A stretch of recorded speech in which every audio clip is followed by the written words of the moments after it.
All right, welcome back in here to Live Now from Fox. I'm Andy Mack. It is 4:15 out east, 1:15 on the west coast. It's coming up here in just a short time. We're going to take you out to this press conference from NASA as they will be talking some astronauts from Crew-10 after splashing down off the California coast within the last couple weeks, as these four crew of 4 wrapped up a nearly 5-month stay on the International Space Station, splashing down the Pacific Ocean off the coast of California under the canopy of parachutes several weeks ago at the beginning of this month in the same SpaceX capsule they launched as NASA's Crew-10 mission to the station back in March. Let's take you right now out to this press conference there from NASA as they have just begun.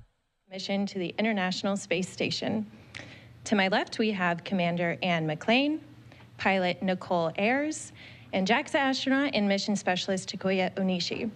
Roscosmos cosmonaut and mission specialist Kirill Peskov will not be joining us here today as he has since returned back home to Russia, but rest assured our other crew members will be able to answer any questions we have here today. I know we're all eager to get started, so before we hop into our Q&A, I'll go ahead and pass it over to our commander for some opening remarks. Hey, good afternoon. On behalf of Crew-10 and by extension Expedition 73 aboard the International Space Station, we appreciate you all being here. We're excited to talk to you and answer some questions. Just to give you a kind of a quick overview of our mission, we launched in mid-March aboard the SpaceX Dragon Endurance to the International Space Station. We had just over 24 hours of what we call phasing. So the trip up in the car was the road trip was about 28 hours. And then we got to the space station where Crew-9 was on board just for a few days after we got there. And then we were, shortly after that, we had a Cygnus cargo departure. We had a Soyuz arrival. We had a Soyuz departure. We had a spacewalk. We had another SpaceX Dragon cargo vehicle. And then this summer we had a private astronaut mission. Actually, it was just 3 or 4 weeks ago, which is crazy to think about that it ended. And then we just came back and did the first Pacific Coast landing for a NASA crew. So I know that my crewmates and I are excited to talk to you about any of that. And I want to highlight that I was the commander of Crew-10. Takuya Onishi from JAXA was our commander for the 146 days that we were up on the space station, or maybe just under that when he assumed command. So he was the space station commander while we were there. And so I'm sure he'd love to take your questions about that as well. All right, thank you so much. And we'll go ahead and open up the room for questions as well as through our phone bridge and through social media using the hashtag AskNASA. Just a reminder for everyone dialed in on our phone bridge to press *1 to insert yourself into our question queue and *2 to take yourself back out. And with that, we'll go ahead and get started in the room. And we'll start with you. Yeah. Thank you, Mark Carreau with Aviation Week and Space Technology. And my question is for Anne McClain. This was your second trip. I know they haven't been that far apart, but I'm interested in your thoughts about the structural status of the space station and the operation of the many, many systems that are inside of it. Did you feel like it's holding up okay to keep doing all the increasing amount of activity that's being assigned? Yeah, and I appreciate that last part of your question there where you say increased amount of activity. We are hard on Space Station. We are doing a lot of experiments inside and outside of Space Station. And as you said, there's a lot of systems on the station, the communications and thermal and power generation. And if you think about, this is the 25th year of Space Station, which means the Space Station was designed 35 to 40 years ago with that type of technology. And so it is really a living space station that's constantly being upgraded. And that's why even though you might be thinking, okay, well, space station is due to end, 6-7 years from now. Why are we still doing spacewalks? Why are we still flying new gear up? Why are these cargo vehicles so important? And that's exactly why, is because we have to continually upgrade these systems. I have full confidence in the safety of the space station, both this mission and last mission. It was interesting to me to see some of the different systems and the upgrades that we've done. The rollout solar arrays were just an idea last time I flew, and then getting to go up there and actually see them out there. And it was pretty incredible, actually. But I do think that it's important that we continue to upgrade those systems because they have to work until the very last day of space station. They have to be absolutely safe. And that is definitely a non-zero effort. Okay, next question. We'll go to Gina Sinceri. Gina Sinceri, CBS News. Actually, this is for each of you. The research you did on space station, we're looking at long-term spaceflight, Moon, one day Mars. Tell me about the research that you each were doing that gets NASA to that point. Mm-hmm. You want to kick off?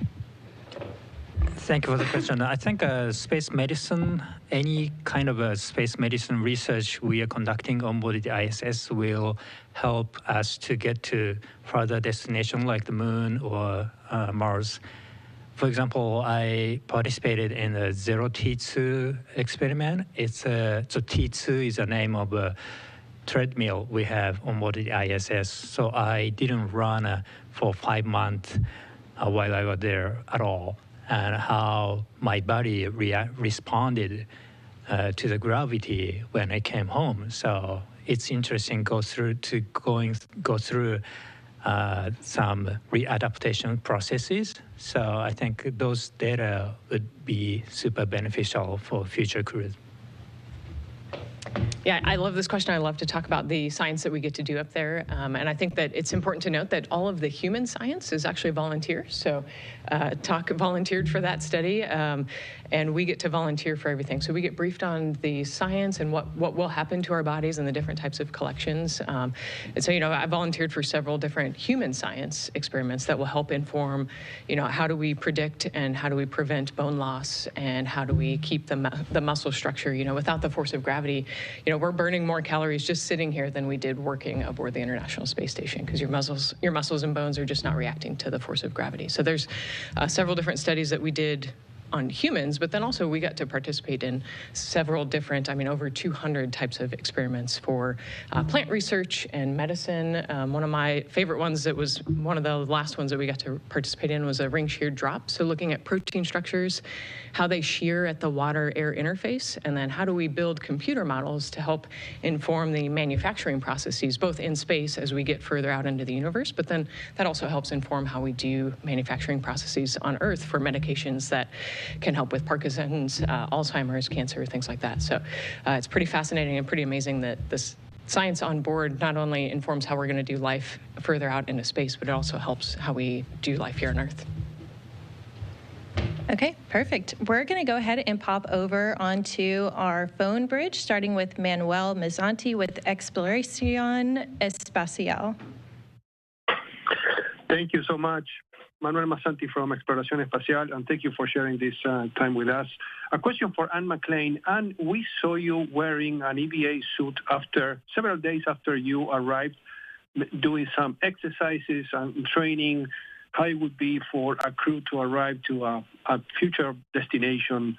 How did you feel about it, and can you tell us more? Could you give us more details about those tests? Yeah, I would love to talk about this. So what it's referring to is I was in the kind of exploration EMU, which is a kind of a walking version of our EMU, doing some tests, some physical exertion tests, and some kind of fine detailed tasks like connectors and things like that. I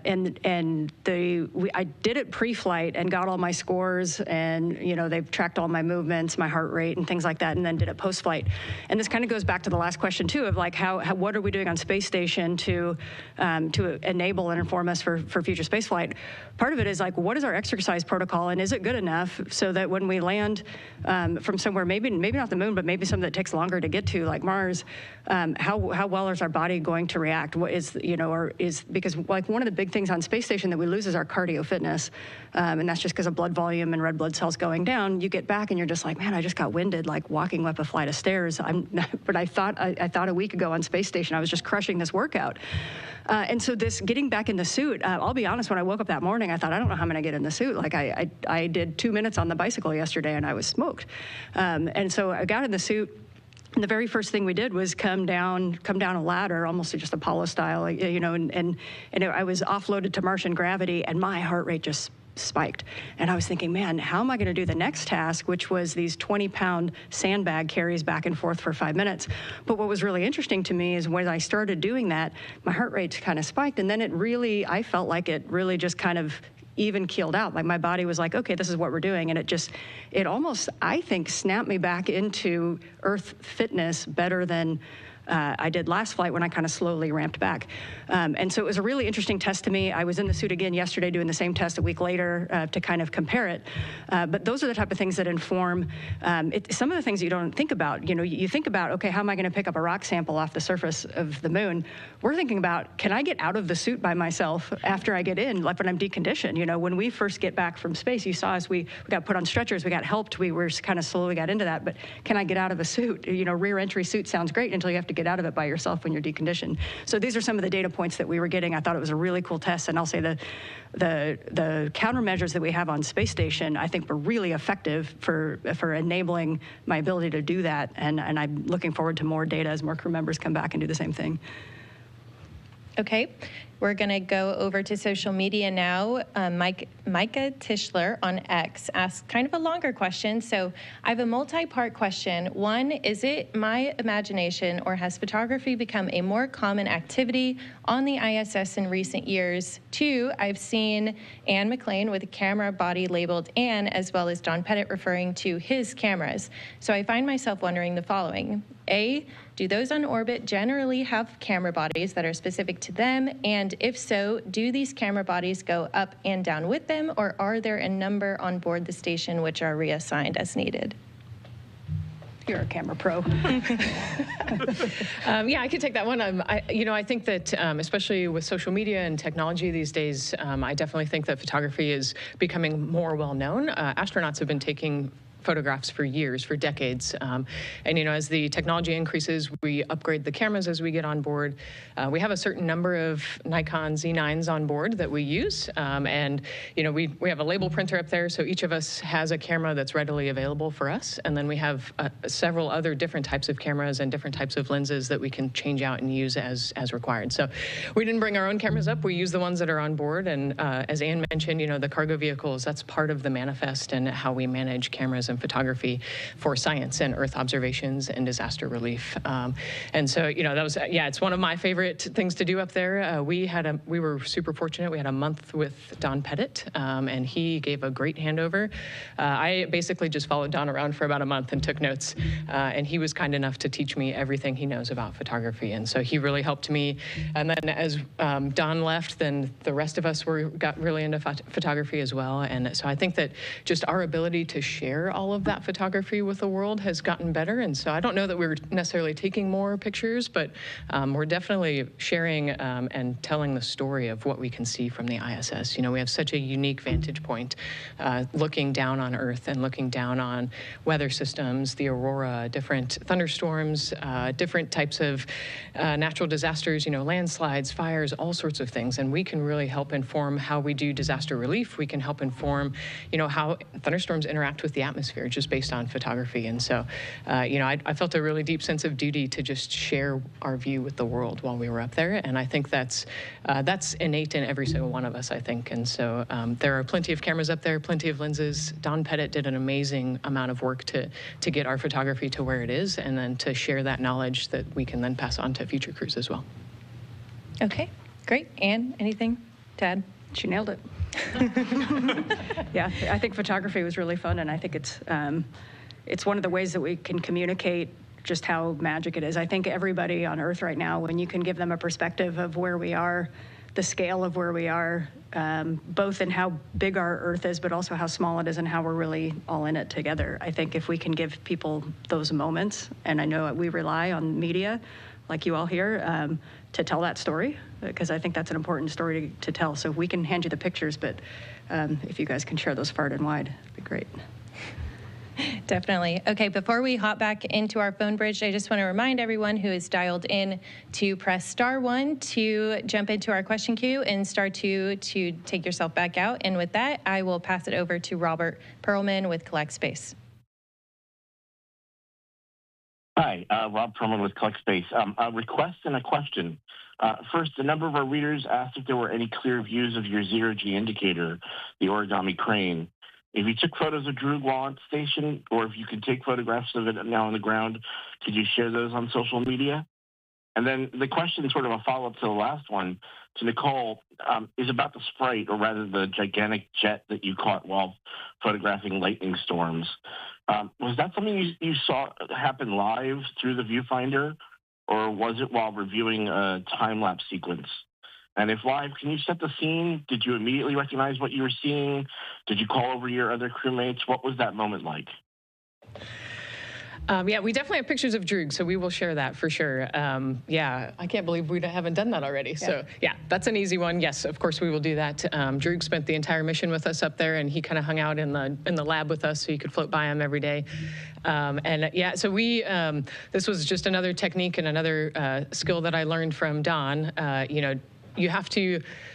Taking great pictures is about planning and timing and execution. And so, you know, you get a feel for where the largest thunderstorms are, you do the research, and you kind of pay attention to weather systems. And so I knew that there was going to be a pretty big weather system in that area. I knew it was going to be a great pass over, you know, Mexico and the U.S., and wanted to get some really great pictures at night. Nighttime photography became one of my favorite things, but then also the thunderstorms are the most brilliant there as well. So you have to pay attention to the weather systems, know where the higher likelihood of seeing the transient luminous events are, and then setting the camera up. So I set the camera up and started a time lapse, and then I think I had to go do like a science experiment or some other maintenance task that day. So I set an alarm on my iPad, ran over, got the time lapse all set up the way that I wanted it to, and then started it. And then later that day was reviewing the pictures. And we have a shared folder on board the International Space Station that we named Holy Wow. And I was like, I got a Holy Wow picture. And so actually the Axiom 4 crew was there as well, so there were 8 of us crowded around a laptop looking at this picture, and I you know, I knew it was a great picture, but I had no idea how phenomenal that picture was. You know, I had caught a couple of sprites and a couple of blue jets and things like that, and you know, every time you're just more fascinated and more inspired to try to capture these things and really see how thunderstorms can interact with the atmosphere hundreds of kilometers above Earth. And again, it's a unique view that we only have. So I actually figured out that if you pay enough attention, you can play the time lapse back, and you can kind of see a bright flash. And so that's kind of that informs which of the 2,000 pictures the chunk of 2,000 pictures that I'm gonna go look at and find the picture that that caught the sprite. So it's something that you can't see with the naked eye, and so it's only in post-processing and review that you can actually find those pictures. All right, we have another question in the room. Go ahead. Richard Two with the Post newspaper. A question for all of you. Out of the myriad of experiments that you conducted, both technologically speaking and medical, which ones, I guess, maybe resonated the most with you and maybe was the most meaningful to each of you? I'll jump in. I've talked about it before, but I think one of the really cool things was the protein crystals, and part of it was because my last mission, it was kind of early on determining whether we could grow protein crystals on orbit. And then if you fast forward 6 years, we are growing lots of protein crystals on orbit and bringing them back to scientists who can use it. And one of the researchers told me this has accelerated Parkinson's research by years. And Keytruda, the drug Keytruda, this was another beneficiary of it, the space station research. And, you know, when you have friends and family who are impacted by cancer and they use Keytruda and you're going, holy cow, this would not have been possible 5 years ago. This treatment would not have been possible if you had been diagnosed 5 years ago. All of a sudden you get goosebumps and you're like, man, it's a really good thing that we have space station. So those two really stick out to me as pretty big underlines for the last 5 years.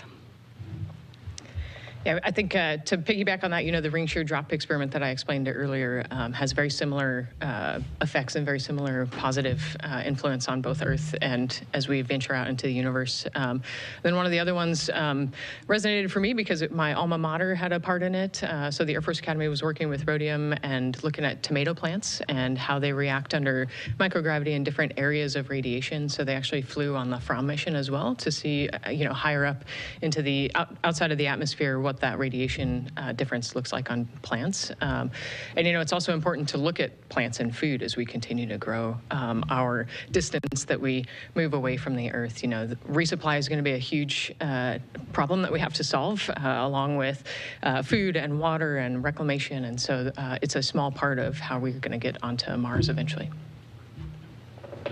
One of my favorite experiments is called the ELF, Electrostatic Levitation Furnace.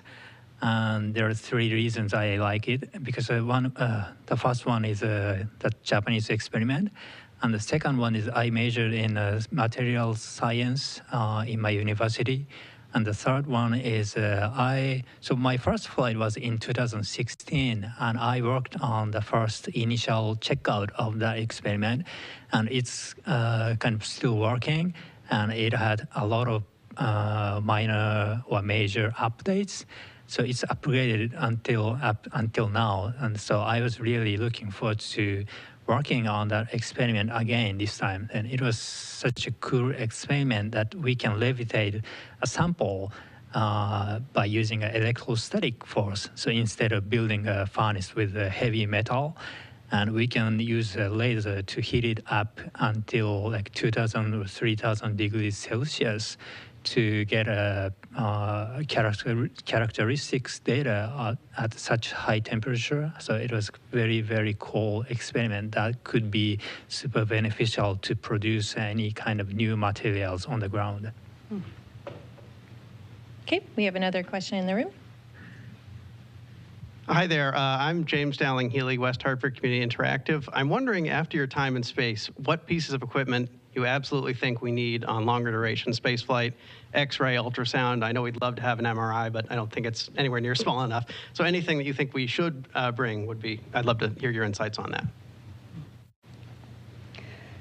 My initial feedback is the exercise equipment, and it's a hard one because it takes up a lot of space, you know, and so when you have smaller spacecraft, having large exercise equipment is difficult. But as we go through the last week or week and a half, and I'm getting scans on my bones, and I'm getting scans on my muscle, and I've put on muscle, and I have not lost bones. This was not happening 23 years ago, 24 years ago when we first started flying long duration missions. And, you know, when I got in the suit last week and I didn't collapse into a pile on the ground, I actually picked up moon rocks. Like, we need to pick up moon rocks when we get to the moon. And so I think that the exercise countermeasures are absolutely critical for longer duration. And especially, I think we've really hit having the three that we have, the exercise bike, the treadmill where you can really weight yourself, and then the advanced resistive exercise device, ARED, where you can put more than your body weight onto your bones. That's really what keeps your bones strong. Your bones are only as strong as they need to be. And so I think those three are critical. I would say the ability to manufacture. You know, we talked about the lack of cargo vehicles, right? The lack of ability to just resupply. And so I think that, you know, our ability to 3D print tools or to come up with new ideas or create things that we might find that we need when we get further away, I think that's going to be really crucial. Both, you know, we've had a biological 3D printer on board, but then also just metal or other substances as well. I think network connectivity with Earth is very important in terms of psychological support for astronauts. The biggest difference between my two space flights is, I think, connectivity. So this time we have a lot of good connection on a kind of internet. So that made a huge difference on our psychological kind of wellness, and we can connect with our friends, our families all the time very easily. So going to the moon or Mars, it's going to be super challenging because we feel we are away from our home, our families, and that kind of connectivity will make our expedition much easier, I believe. All right, jumping back into social media, Women in the Air on X asks, question for both Anne and Nichole: was your spacewalk the highlight of your mission? And Nichole, how did Anne help you on your first EVA? Oh man, absolutely. You know, people ask me what my favorite day in space was, and I think the spacewalk day was that. It's an amazing show of teamwork and accomplishment. You know, we have an entire ground team that helped us prep. We prepped for over a month on board. Talk and Johnny were our IV crew members, so the ones who stayed inside, but they were the ones who got us suited up and out the door that morning. You know, our morning started at 6 a.m. when Anne and I are on oxygen masks, and Talk and Johnny were up before that, getting everything ready and making sure every single thing was ready to go. And so we went into that spacewalk completely calm, cool, collected, and trusting that they were going to take care of everything. So we were able to focus once we got into the hatch or into the airlock and close the hatch, you know, at noon that day. And so I think that then during the spacewalk, you know, we had a few changes, and it was a pretty dynamic spacewalk in terms of the game plan and having to change the game plan real time.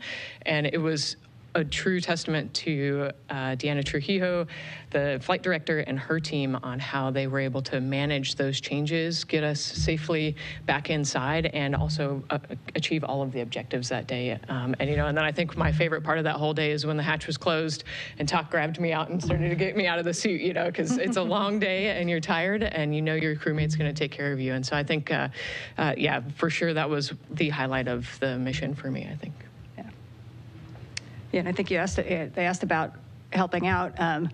You know, Nichole helped me, I think, just as much as I would have helped her. And that's the same as, you know, when we're in the pool training for these, the same experience I had on the last EVAs. I think it's easy sometimes because years pass in between these major events, and we think this person's an expert, or we've flown this vehicle, this vehicle's proven, and you go, actually, it's only flown 10 times. Or you must be an expert at spacewalking. Actually, I've only done it twice, you know, and now 3 times. And so, and every spacewalk is different, and you encounter different challenges, and you're flying with and working with the most proficient people that you've worked with, and nobody shows up to spacewalk day going, oh yeah, I already have this figured out. It's like, it's actually like, hey, I'm gonna rely on you with my life and rely on you with my life, and you can rely on me, vice versa. And so each spacewalk day is pretty significant, but it's also, I think it really, to me, signifies in spaceflight, it's hard to become an expert. You have to do something a lot of different times in order to really be like, hey, I got this. And spaceflight is very humbling. The second you say, hey, I got this, it's gonna remind you that you don't have it all figured out. Sorry, I'll just follow up on the second part of that. Yeah, Anne is an amazing leader and an amazing human, and she provided a lot of advice ahead of time, but then also like the calm leadership out the door as well was impressive, right? And like I said, it was a pretty dynamic day, and I was never in a spot where I questioned what was going on, because we talked a lot, we prepped a lot together. You know, you get a certain amount of time scheduled for you to prep, and then we prepped outside of that, and every astronaut's going to do that, but I walked into that spacewalk with whole confidence based on Anne's leadership. So. Incredible. Thank you both. Sue Moji on X asks if there's anything that y'all learned that you didn't expect to on station. Nichole, as a first-time flyer, or for you, Anne and Talk, as non-rookies? I can go first. I think that it was fascinating to me to watch how our bodies adapt. And I think that, you know, if we were on board the space station right now, I'd probably flip upside down just to prove the point, right? Because it became totally normal to talk to somebody on a wall, or float through a module and somebody's running on the wall, or working out on the wall, or upside down, hanging like a bat from the ceiling. And it takes a little while, but your brain starts to figure it out and remap those neural pathways, and you know, everything just becomes normal and nominal. And it's pretty fascinating to watch how quickly the brain adapts to space. And then coming home, you know, the first day trying to remember how to walk, like everything is heavy. And now 10 days later, you know, we're all running, jogging, like, and mostly have our balance back, right? And it's amazing to watch the brain remember all of that again. And you know, it completely ignored your vestibular system for 5 months, and then 10 days later, it's like, oh yeah, we can do this again. So it's been pretty fascinating to watch the body adapt. So, for me, so being the commander of the Expedition 73 Part A was something completely new to me. I never had such an experience to command such an international team, so that was a great experience for me. I learned a lot through the experience. Each person has different sets of skills and also background, also cultural background. So it was super interesting to see those differences, and being the commander of such an international team. So no matter where we are going in the future, it will be definitely an international effort. So I hope that experience helps me to get there when I get a chance to do that. So really appreciate that opportunity. Yeah, and I think we all learned a lot from Talk's leadership style, the calm, confident, he really set the tone up on board, and I know that we're forever going to be thankful for that. One of the fun things that I was kind of reminded of on Space Station, we have a little bit of a culture in the way that we share information. And I always say, like, there's kind of something unique about living in a closed system where information flow it kind of makes me laugh. Somebody will just say, hey, and they'll give you some random piece of information.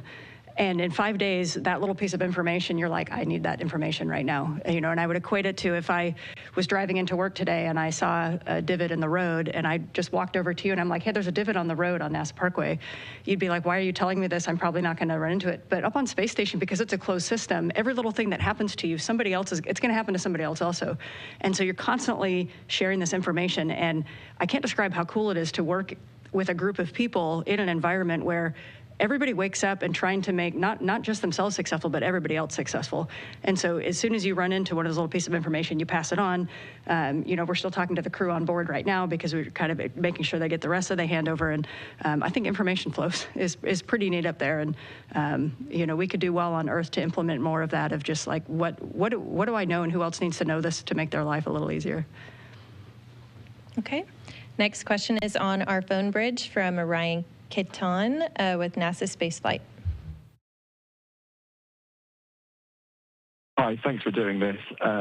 Fingers crossed all going well. In 6 months, 4 of your colleagues will be flying around the moon. I'm just wondering, first of all, what is it like to be able to serve with the agency during this kind of pivotal time period in human spaceflight? And was there anything you conducted on your expedition that is, in particular, going to be assisting Artemis II? Thank you.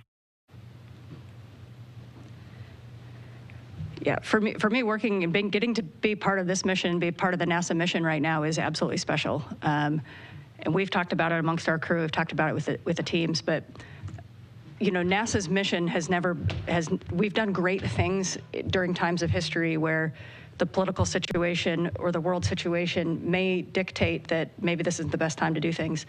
But when you look back at those times, that's what you're proud to tell your grandkids. That's what we're proud of that time. When we think about the 60s, we think about the moon landing.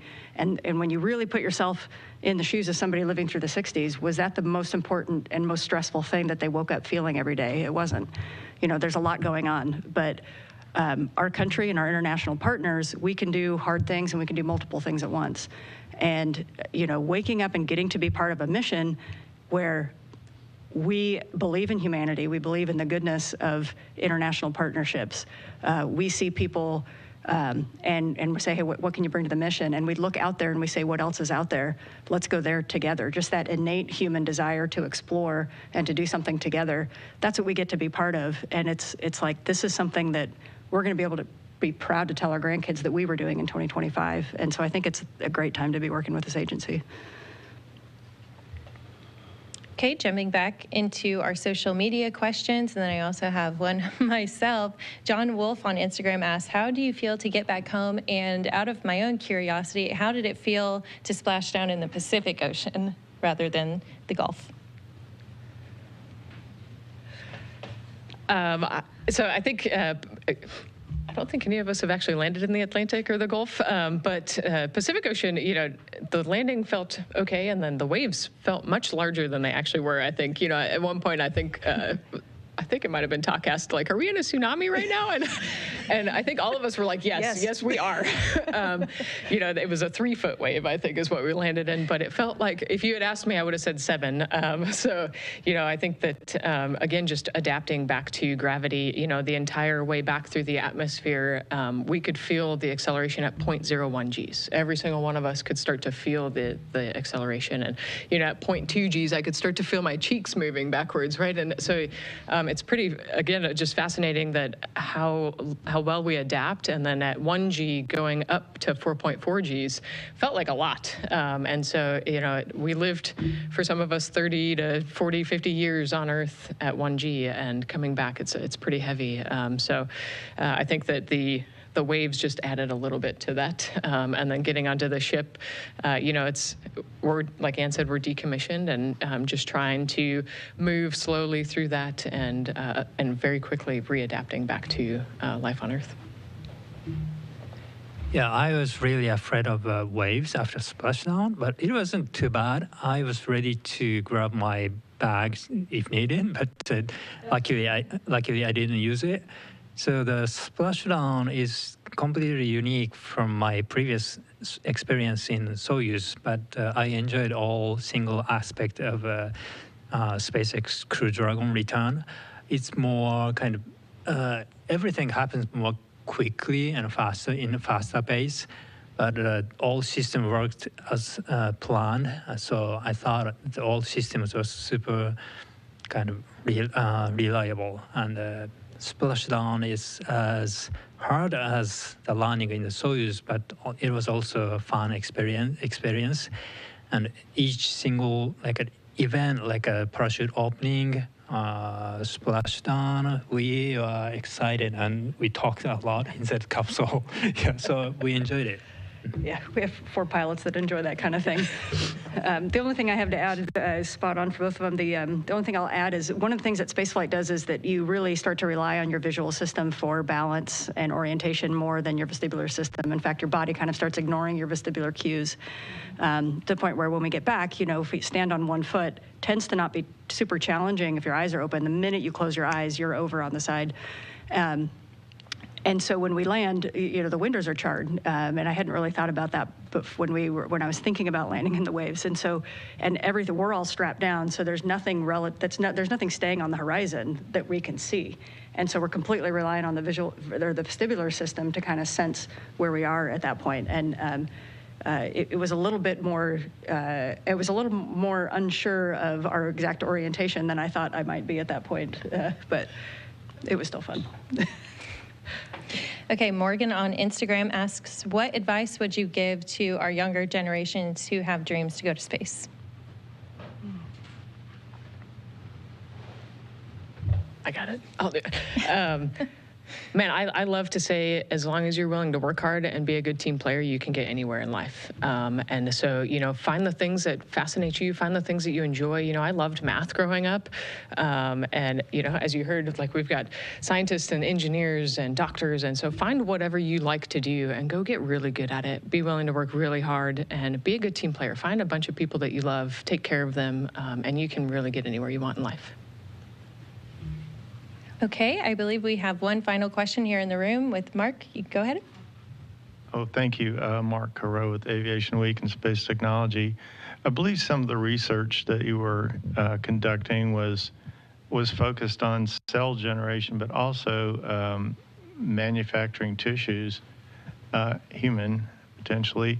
And I just wonder if any of you have any thoughts looking to the future, whether there could be a capability to custom make organs for transplant using space labs.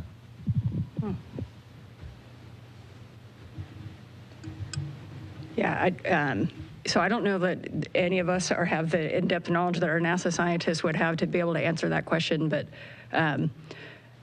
I think even in just seeing the technology gains in the 5 years between my first and second flights has really opened my eyes to when we can get commercial companies involved in low Earth orbit.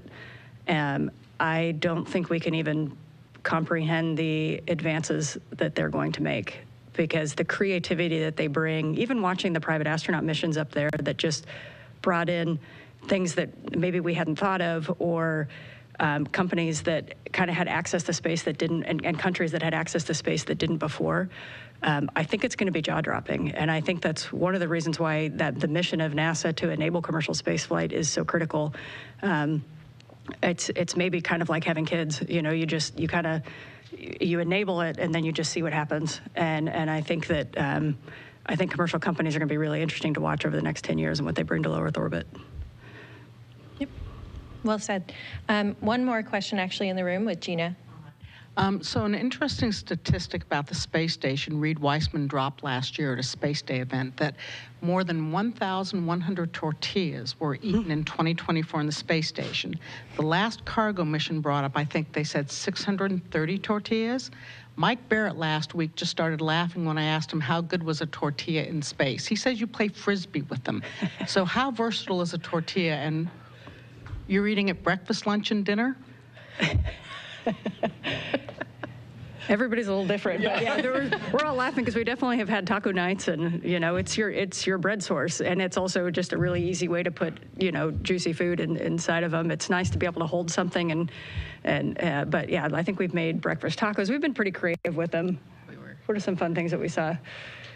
Yeah, we did quite a few tacos. The other things, crumbs, right? Crackers and other things are really crummy, and crumbs in space just get everywhere. And so tortillas are a really easy vehicle to use as well. So I think that's part of why we use so many tortillas up there. But man, I'm sad we missed the opportunity to throw them like frisbees. We didn't play frisbee. Yeah. I don't think we'd want to eat them afterwards. We can't wash our hands very well up there. So I don't know if I want everybody's hands on a tortilla we're going to eat. But I think we kept them as edible.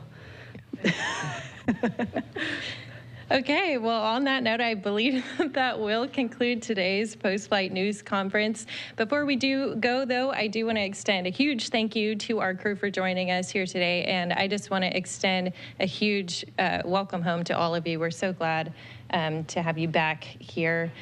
To read more about Crew-10's mission at length, or to see what... All right, just listening in there as they wrapped up this press conference, those two United States astronauts returning to Earth, and they were getting into some of the science and the fascinating nature of this as they splashed down there in the Pacific some 10 days ago.